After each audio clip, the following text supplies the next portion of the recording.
कृषि दर्शन कृषि दर्शन कृषि दर्शन कृषि दर्शन।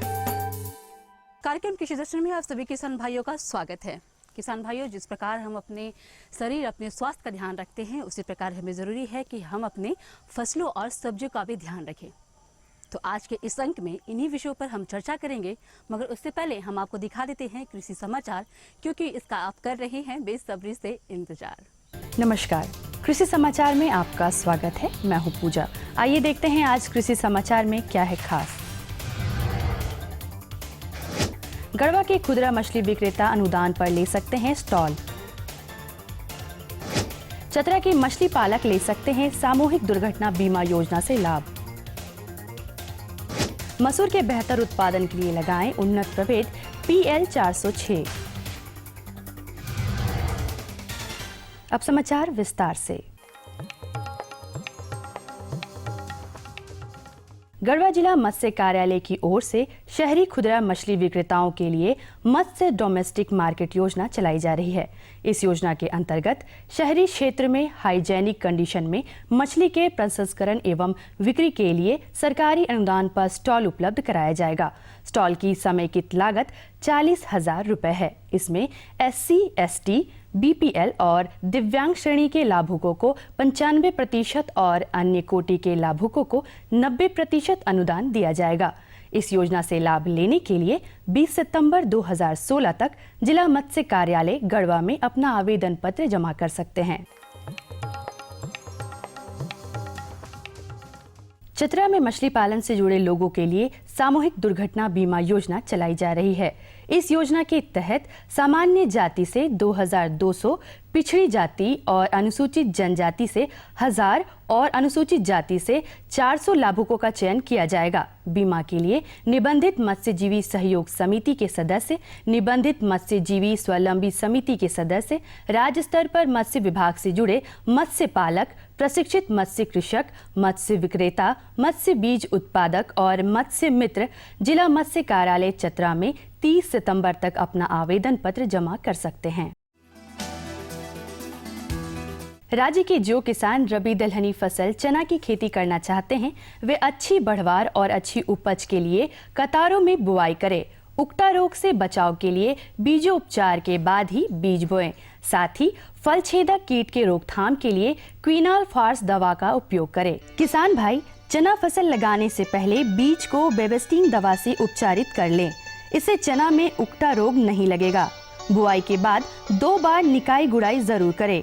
पहली निकोनी बुआई के 20 से 25 दिन बाद और दूसरी निकोनी बुआई के 40 से 45 दिन बाद करें।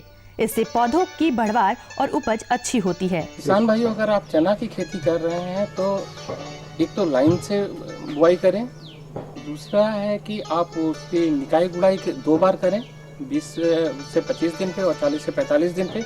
साथ साथ आप कीट नियंत्रण और रोग नियंत्रण करें। इसके लिए जो फली छेदक है उसके नियंत्रण के लिए क्विनाल फास का स्प्रे करें। अगर आप उकठा रोग लगता है तो आप बीज उपचार बेबस्टीन से करके ही बोएं। किसान भाई, रबी दलहनी फसल मसूर की खेती के लिए मध्य अक्टूबर से मध्य नवंबर तक बुआई कर सकते हैं। मसूर के बेहतर उत्पादन के लिए उन्नत प्रभेद PL 406, PL 639 या KLS 218 लगाएं। मसूर के उन्नत प्रभेदों में PL 406 की बुआई में कतारों के बीच 25 सेंटीमीटर और पौधों के बीच 8 सेंटीमीटर की दूरी रखें, जबकि PL 639 और KLS 218 की बुआई में कतारों के बीच 25 सेंटीमीटर और पौधों के बीच 10 सेंटीमीटर की दूरी रखें। PL 406, PL 639 और KLS 218 तीनों 125 से 130 दिन में तैयार होते हैं और इनकी उत्पादन क्षमता 15 से 20 क्विंटल प्रति हेक्टेयर है। राज्य के किसान खेत की जुताई के बाद मिट्टी को भुरभुरा बनाने के लिए कृषि उपकरण डिस्क हैरो की मदद ले सकते हैं। इससे समय और श्रम दोनों की बचत होती है। इसकी कार्य क्षमता 1.5 से 2 एकड़ प्रतिदिन है। आइए आज जानते हैं मिर्च फसल बरूथी कीट के रोकथाम के लिए क्या है उपाय। मिर्च फसल में बरूथी कीट लग जाए तो फसल की क्षति होती है और उपज में भारी कमी आ जाती है। किसान भाई, आप अपने मिर्च फसल में बरूथी कीट के रोकथाम के लिए फसल पर बटीमेक दवा से घोल बनाकर छिड़काव करें। और अब एक नजर राज्य के 5 प्रमुख शहरों के मौसम के मिजाज पर। आज राज्य के 5 प्रमुख नगरों के अधिकतम और न्यूनतम तापमान कुछ इस प्रकार दर्ज किए गए। रांची का अधिकतम तापमान 28 डिग्री सेल्सियस और न्यूनतम 23 डिग्री सेल्सियस। जमशेदपुर का अधिकतम तापमान 32 डिग्री सेल्सियस और न्यूनतम 26 डिग्री सेल्सियस। मेदिनीनगर का अधिकतम तापमान 31 डिग्री सेल्सियस और न्यूनतम 25 डिग्री सेल्सियस। देवघर का अधिकतम तापमान 31 डिग्री सेल्सियस और न्यूनतम 26 डिग्री सेल्सियस।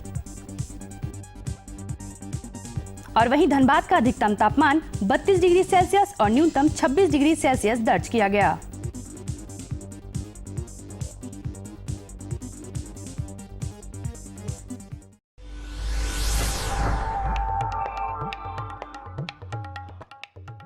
और अब मंडी भाव में आइए नजर डालते हैं अनाजों के भाव पर। आज कृषि उत्पाद बाजार समिति मेदिनीनगर में विभिन्न खाद्यान्नों के थोक भाव कुछ इस प्रकार दर्ज किए गए।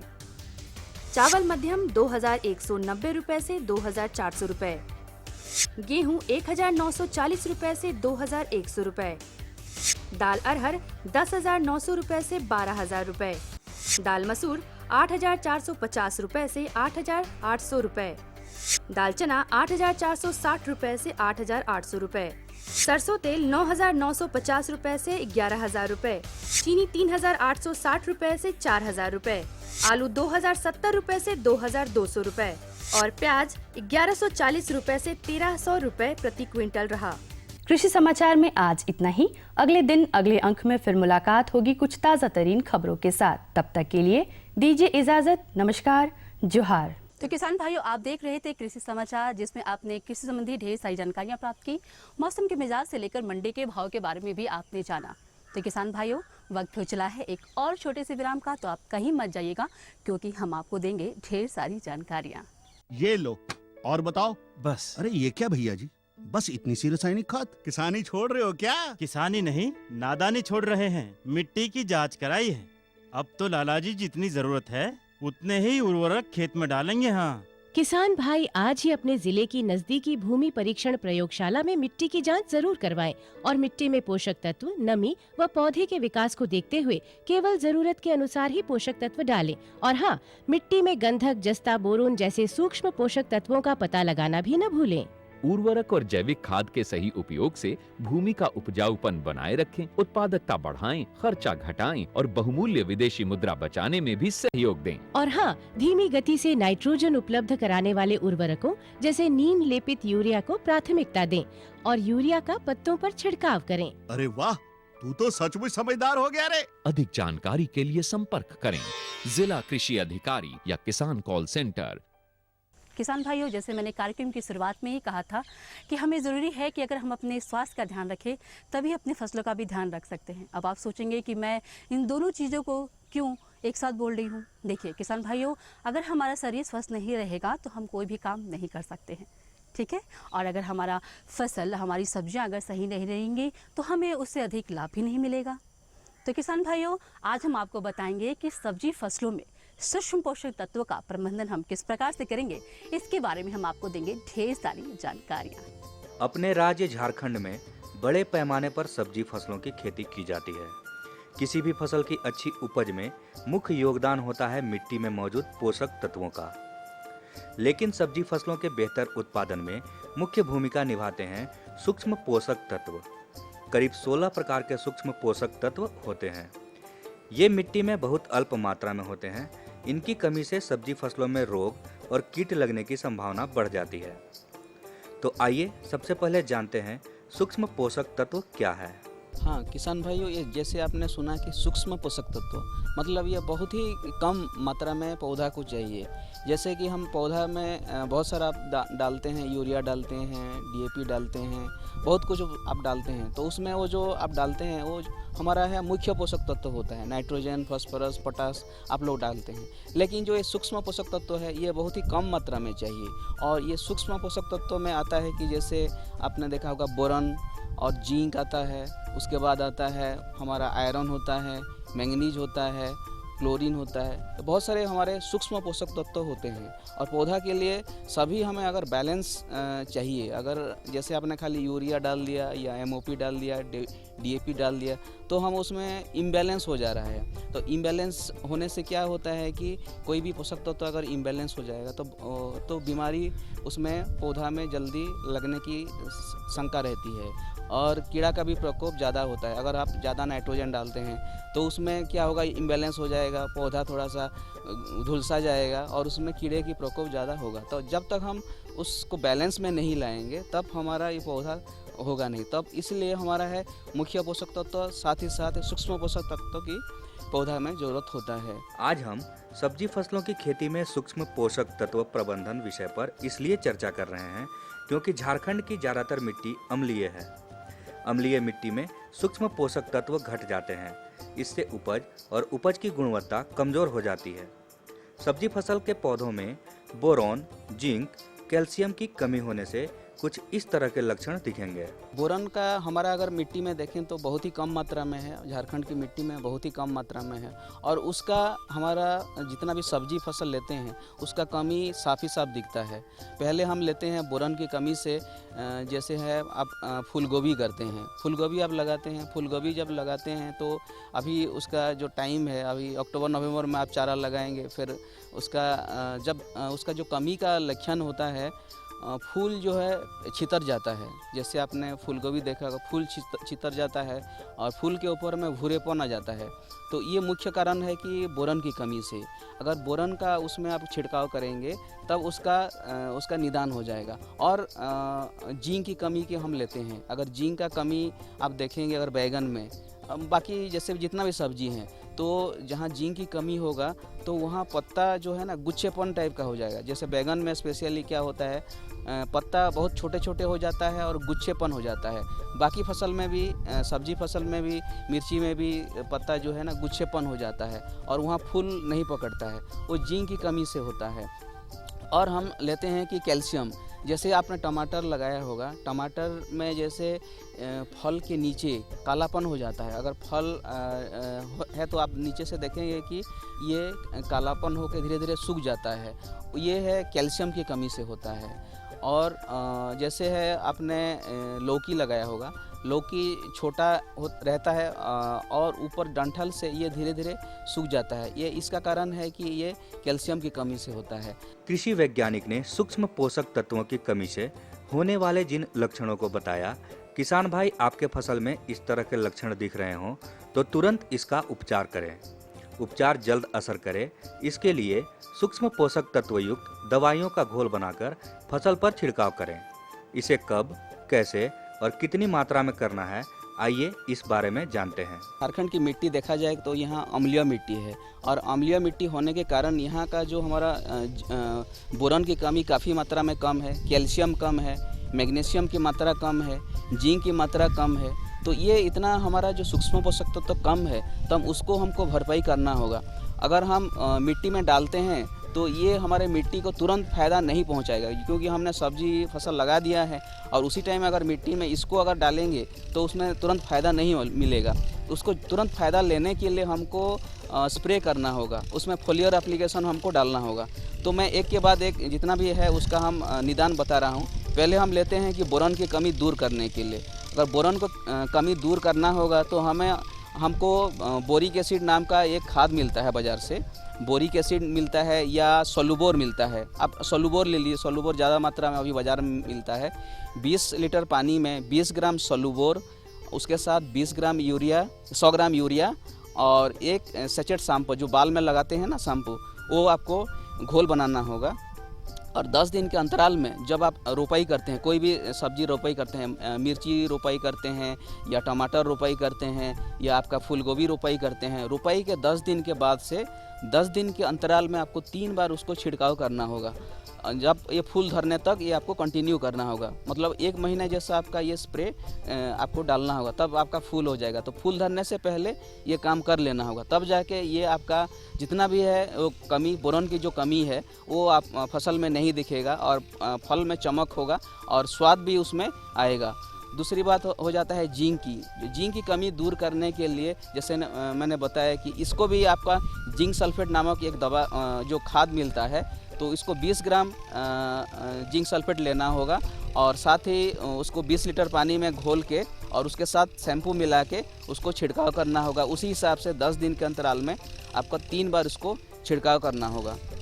और जो है कैल्शियम का दूर करने के, जैसे फल में जैसे बता रहा था मैंने, टमाटर में जो कालापन हो जाता है उसको दूर करने के लिए आपको कैल्शियम उसमें डालना पड़ेगा। जो भी हम बाज़ार में जो मिलता है, कैल्शियम नाइट्रेट मिलता है या कैल्शियम सल्फेट मिलता है, उसको आपको उसमें मिला के 5 ग्राम प्रति लीटर के हिसाब से उसको मिला के घोल बना के उसमें आपको छिड़काव करना होगा। वही 10 दिन के अंतराल में आपको छिड़काव करना होगा, तब जाके ये आपका हमारा जो जितना भी फल है, फल फटेगा नहीं, फल में जो जितना भी है उसका कमी नहीं दिखेगा। अपने राज्य के ज़्यादातर किसान सालों भर सब्जी फसलों की खेती करते हैं। किसान भाई सब्जी फसलों से अच्छी उपज लेने और अच्छी आमदनी प्राप्त करने के लिए कृषि विशेषज्ञ ने सूक्ष्म पोषक तत्वों के संबंध में जो जानकारी दी उस पर अमल करें, निश्चित रूप से फायदे में रहेंगे। तो किसान भाइयों, कैसी लगी जानकारी? महत्वपूर्ण थी ना? देखिए हमारे विशेषज्ञ ने आपको दी कितनी सारी जानकारियाँ। तो चलिए अभी जानकारियाँ अभी और भी हैं जो हमें आपको देनी है, मगर उससे पहले हम लेंगे एक छोटा सा विराम।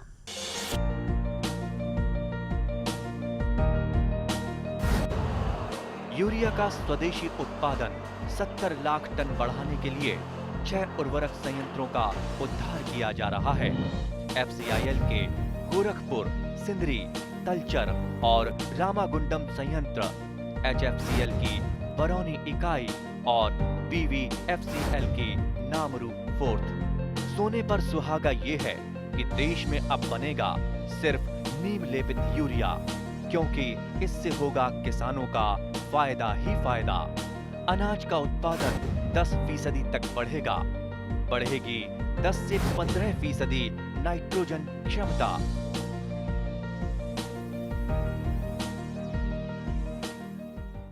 विराम के बाद आपका फिर से स्वागत है। आप देख रहे हैं आपका अपना कार्यक्रम कृषि दर्शन। किसान भाइयों, अगर आपने तसर रेशमी कीट का जो है फसल लगा रखी है तो उसमें ज़रूरी है कि हम उसका संरक्षण किस प्रकार से करेंगे और क्या क्या सावधानियां बरतेंगे, इसके बारे में हम आपको देंगे ढेर सारी जानकारियां। भारत रेशम उत्पादन में सदियों से विख्यात रहा है। हाल के दशकों में झारखंड ने तसर रेशम उत्पादन में तेजी से उभरते हुए राज्य के रूप में अपनी पहचान बनाई है। झारखंड तसर उत्पादक इस क्षेत्र में और अधिक सफल हो, इसके लिए कुछ विशेष जानकारी रखनी होगी। दरअसल ये जानकारी बिल्कुल बुनियादी है, लेकिन इसमें बरती गई कोताही आपको घाटा दिला सकती है। तो आइए सबसे पहले जानते हैं तसर कीट पालन में क्या सावधानी बरतें। कीट पालन के दौरान कुछ, जैसा कि आपने बोला, कुछ चूकें हो जाती हैं, तो उन चीज़ों को ध्यान में रखते हुए मैं ये कहना चाहूँगा कि जब भी आप अंडा, जिसको कि हम DFL कहते हैं, ले करके जब भी जाएं तो उससे पहले अपना प्लॉट या वो जगह जहाँ पर कि आप रेशम कीट का पालन करना चाहते हैं उसके डिसइंफेक्शन, जिसको कि हम कहते हैं कि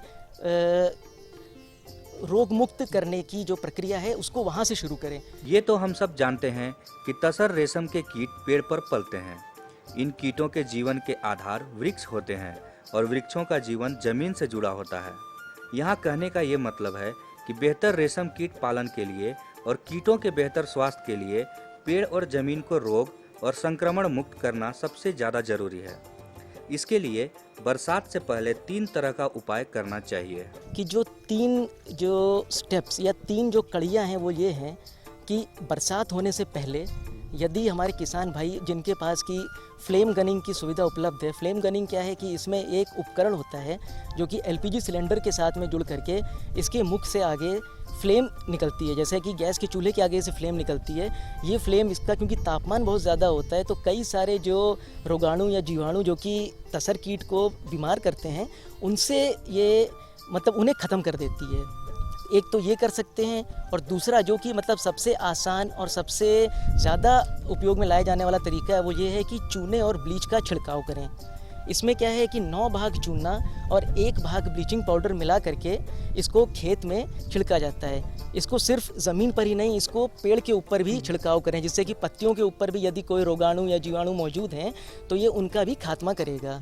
और तीसरी जो कड़ी है इसमें वो ये है कि 5% घोल बनाएं ब्लीचिंग पाउडर का, यानी 5% से मतलब है कि 5 ग्राम 100 ml में घोला जाता है। तो इसी तरीके से 1 लीटर में करीब 50 ग्राम घोला जाएगा। तो इस तरीके से, और अब मैं एक इनको माप बता देना चाहता हूँ कि यदि किसान भाइयों 1 हेक्टेयर प्लॉट पर यदि आप कीट पालन करना चाहते हैं तो करीब करीब आपको 300 किलोग्राम चूना और ब्लीच का मिश्रण चाहिए होगा, जिसके लिए 270 किलोग्राम आप चूना और 30 किलोग्राम ब्लीचिंग पाउडर मिक्स करें, मिलाएं और फिर उसका छिड़काव करें। रेशम कीट पलने वाले वृक्षों में दीमक और चींटी लगने का खतरा रहता है। तसर विशेषज्ञ का मानना है कि इससे बचाव के लिए वैसे दवाइयों के छिड़काव से बचना चाहिए जिसका बुरा असर रेशम कीटों पर पड़ सकता है। बचाव के लिए खुद के प्रयासों सहित गोंद का इस्तेमाल कर सकते हैं। देखिए, इसके लिए तो जैसा कि दीमक के लिए आपने बताया, तो दीमक के लिए तो जो मैनुअली जिसको हम कहते हैं, यानी कि अपने हाथ के द्वारा ही किया जा सकने वाला काम कर सकते हैं कि जैसे जिस समय वृक्ष जिस समय लगाया गया उस समय या तो जैसे फोलिडोल पाउडर या कुछ साथ में दिया जाए तो चींटियां और दीमक उस पर प्रायः नहीं लगेगा। लेकिन किंतु यदि एक बार अगर लग चुका है तब नियमित रूप से पेड़ पौधे जो हैं उनके ऊपर कोई लकड़ी या कुछ लेकर के उसको छुड़ाएं, दूर कर दें। क्योंकि असल में क्या है कि यहाँ पर मैं एक बात ये कहना चाहूँगा कि अन्य पेस्ट्स या जो आपने नाम लिए, इन्हीं की तरह हमारा जो रेशम कीट है ये भी वृक्ष के ऊपर एक तरीके का पेस्ट है। तो अगर हम यदि बाकियों को खात्मा करने की कोशिश करेंगे तो उसका प्रभाव हमारे अपने रेशम कीट के ऊपर भी पड़ेगा, क्योंकि है तो ये भी एक कीड़ा ही। परंतु रियरिंग से पहले, यानी कि रेशम कीट को वृक्ष पर लगाने से पहले कोशिश करें कि मैनुअली हम दीमक और ये सब चीज़ें जो हैं इनको दूर करें। और जैसा कि हमारे किसान भाई लोग करते भी हैं कि जैसे कैंथिकोना है, इस तरीके की कई चीज़ें हैं आजकल जिसको कि खजार बोलते हैं, जो कि फसलों को काफ़ी नष्ट कर रहा है। तो उसके लिए लट्ठा इस्तेमाल करते हैं, जो कि मतलब उसमें एक प्रकार के वृक्ष से निकला हुआ जो लिसलिसा सा पदार्थ जो निकलता है उसको लकड़ी में रख करके, और जो उड़ने वाले हैं या पत्तों पर बैठने वाले जो कीट हैं उनको उससे पकड़ के दूर कर सकते हैं। तसर उत्पादक हमेशा रोग मुक्त और स्वस्थ कीट ही पालें। पेब्रिन सहित कई ऐसे रोग हैं जो रोगी कीट से जन्म लेने वाले संतानों तक बढ़ता रहता है। इसलिए मिट्टी और वृक्ष के साथ साथ रेशम कीटों का भी रोग मुक्त होना जरूरी है। तो यहाँ पर मैं हमारे किसान भाइयों को ये बताना चाहूँगा कि प्रायः 4 तरीके की बीमारियाँ हैं जो हमारे रेशम कीट को बीमार कर देती हैं। इनमें से सबसे ज़्यादा जिसका प्रकोप देखने को मिलता है फील्ड पर भी, वो है पेब्रिन। पेब्रिन एक ऐसी बीमारी है जो कि एक सूक्ष्म जीवी जिसको कि हम माइक्रोस्पोरिडियन कहते हैं, उसके स्पोर से ये बीमारी होती है। और ये इसलिए सबसे ज़्यादा घातक है कि जैसा कि हम लोगों ने आजकल एड्स की बीमारी के बारे में सुना है कि गर्भवती माता से होने वाले बच्चे को भी ये बीमारी आगे पास हो जाती है, कंटिन्यू हो जाती है। तो कुछ वैसा ही इस पेब्रिन स्पोर के साथ है। ये जो मदर मॉथ, जो माता तितली है, उससे होने वाले अंडों तक में और उससे निकलने वाले कीड़ों में भी ये आगे मतलब पास हो जाता है। तो इसके लिए हमें विशेष ध्यान रखने की आवश्यकता पड़ती है। तो कोशिश ये रहनी चाहिए कि रोग मुक्त अंडों को ही हैच होकर के उनमें से जो कीड़े निकलें उनको हम वृक्षों पर वो करें। उसके लिए हालांकि हमारे जितने भी मतलब बुनियादी बीज प्रगुरण और प्रशिक्षण केंद्र है, वहाँ भी इस बात का पूरा ध्यान रखा जाता है कि इस पेब्रिन रोगाणु से मुक्त अंडे ही हम किसान भाइयों को सप्लाई करें, प्रोवाइड करें। तसर उत्पादक भाई रेशम कीट पालन से संबंधित किसी तरह की समस्या हो तो तसर अनुसंधान केंद्र रांची से संपर्क कर सकते हैं। यहाँ कई ऐसे उत्पाद और संसाधन उपलब्ध हैं जो मिट्टी, वृक्ष और उस पर पलने वाले रेशम कीटों के रोग और संक्रमण मुक्ति में कारगर हैं। तसर रेशम कीट की जो खेती है इसमें अपने कई सारे चैलेंजेस हैं। ये शहतूत यानी मलबरी वाले सिल्कवर्म की रेयरिंग से बिल्कुल अलग है, क्योंकि वह एक बंद कमरे में किया जा सकता है। इसके लिए सबसे पहले तो आप सभी धन्यवाद के पात्र हैं, क्योंकि इसमें कई सारे मौसम और बीमारियां, जैसे मैंने बोला, इन सब को ध्यान में रखते हुए आप लोग इसकी खेती करते हैं। लेकिन साथ में मैं कहना चाहूँगा कि जो बातें मैंने आपको बताई उस पर गौर करें, और इसके अलावा हमारे रेशम कीट के लिए जैसे कि वायरोसिस, पेब्रिन, बैक्टीरिया और फंगस, इन बीमारियों से निपटने के लिए हमारे संस्थान ने कुछ प्रोडक्ट या कुछ चीज़ें तैयार करी हैं। मैं ये कहना चाहूँगा कि आप लोग उसका प्रयोग करें, और इससे निश्चित तौर पर ही आपको रोग मुक्त फसल और अच्छी पैदावार प्राप्त होगी। स्वस्थ रेशम कीट पालन का कारगर उपाय, मिट्टी, वृक्ष और रेशम कीट से रोग व्याधि दूर भगाएं। किसान भाइयों, कैसी लगी जानकारी? तसर में कीट अगर आपने लगा रखी है तो किन किन सावधानियों को बरतेंगे, ये तो अब आपको पता चल ही गया होगा। तो किसान भाइयों, ऐसे ही विशेष जानकारी हम आशा करते हैं कि अगले कार्यक्रम में भी हम आपको देंगे। मगर जाते जाते किसान भाइयों, आप हमारा पता नोट कर लीजिए, क्योंकि अगर आपके पास कोई भी जानकारी हो या कोई भी सुझाव आप हमारे इस कार्यक्रम के माध्यम से लेना या देना चाहते हैं, तो आप हमें इस पते पर संपर्क कर सकते हैं। तो जल्दी जल्दी हमारा पता लिख लीजिए। हमारा पता है कार्यक्रम कृषि दर्शन, कृषि प्रकोष्ठ, द्वारा केंद्र निदेशक, दूरदर्शन केंद्र, रातू रोड, रांची। जनसंख्या है 834001। तो किसान भाइयों, हमें आपके खतों का रहेगा बेसब्री से इंतज़ार। और हाँ, हम वादा करते हैं कि ऐसी ही जानकारी लेकर हम अगले अंक में भी आपके सामने उपस्थित होते रहेंगे। तब तक मुझे और मेरी सारी टीम को दीजिए इजाज़त। नमस्कार, जोहार।